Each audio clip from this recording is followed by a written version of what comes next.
Friends, കിട്ടു and Mittu സ്പെഷ്യലിൻ്റെ ഒരു പുതിയ എപ്പിസോഡിലേക്ക് സ്വാഗതം.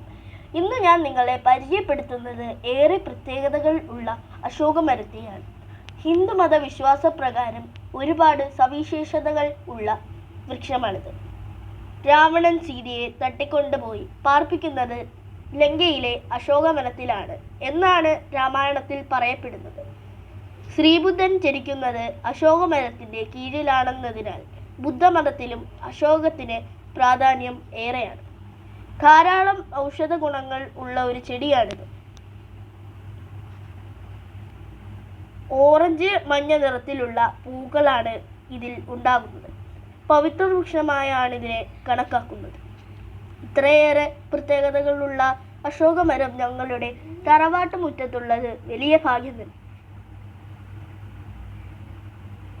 ഈ വീഡിയോ ഇഷ്ടപ്പെട്ടെങ്കിൽ ലൈക്ക് ചെയ്യാനും ഷെയർ ചെയ്യാനും സബ്സ്ക്രൈബ് ചെയ്യാനും മറക്കല്ലേ.